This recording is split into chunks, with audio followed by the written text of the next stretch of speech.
Assalamualaikum warahmatullahi wabarakatuh. Perkenalkan, nama saya Ahmad Khairul Anwar dengan NIM belakang 146. Oke, langsung saja. Di sini saya akan menjelaskan tentang interpretasi hukum kedaulatan tertinggi di Indonesia. Sumber hukum di Indonesia. Jika norma hukum tertinggi di Indonesia adalah Undang-Undang Dasar 1945, maka Pancasila adalah sumber dari segala sumber hukum di Indonesia. Menurut ketetapan MPR nomor 3 tahun 2000 tentang sumber hukum tata dan urutan peraturan perundang-undangan pasal 1. Sumber hukum adalah sumber yang dijadikan bahan suatu penyusunan perundang-undangan.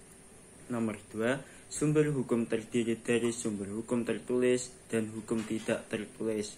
Nomor 3, sumber hukum dasar nasional adalah Pancasila, sebagaimana tertulis dalam pembukaan Undang-Undang Dasar 1945.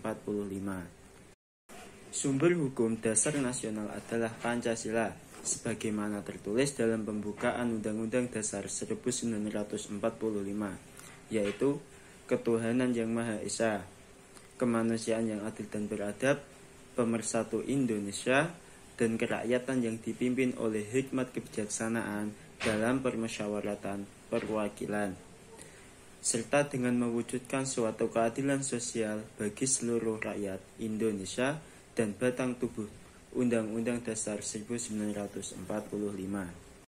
Arti norma hukum tertinggi. Norma adalah aturan atau ketentuan yang mengikat warga kelompok dalam masyarakat untuk dijadikan panduan tingkah laku yang sesuai dan berterima. Fungsi hukum tertinggi adalah untuk dijadikan dasar penyusunan peraturan perundang-undangan. Undang-Undang Dasar 1945 juga merupakan norma hukum tertinggi dalam sistem ketatanegaraan Republik Indonesia. Peraturan perundang-undangan yang dibuat untuk mengatur hukum di Indonesia tidak boleh dibuat dengan sembarangan, harus sesuai dengan asas-asas pembentukan peraturan perundang-undangan. Pancasila sebagai filosofi Grundslag. Bangsa Indonesia memperingati tanggal 1 Juni sebagai hari kelahiran Pancasila.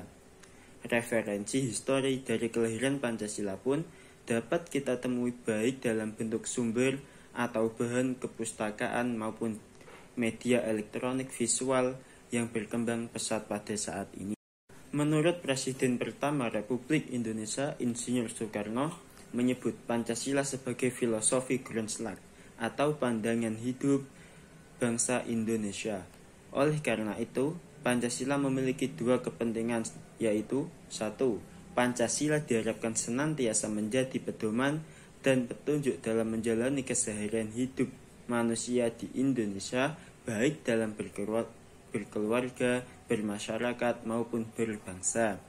Nomor 2, Pancasila diharapkan sebagai dasar negara sehingga suatu kewajiban bahwa dalam segala tatanan kenegaraan, entah itu dalam hukum, politik, ekonomi, ataupun sosial, masyarakat harus berdasarkan dan bertujuan pada Pancasila.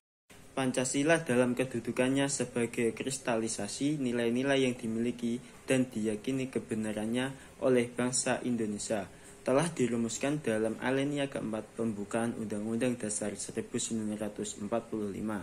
Pancasila merupakan pandangan hidup bangsa, memiliki fungsi utama sebagai dasar negara Indonesia.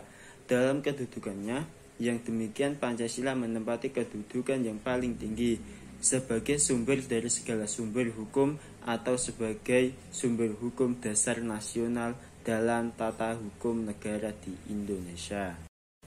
Jika matahari terbit dari timur dan tenggelam ke arah barat, jika ingin hidupmu menjadi makmur, jangan pernah tinggalkan sholat.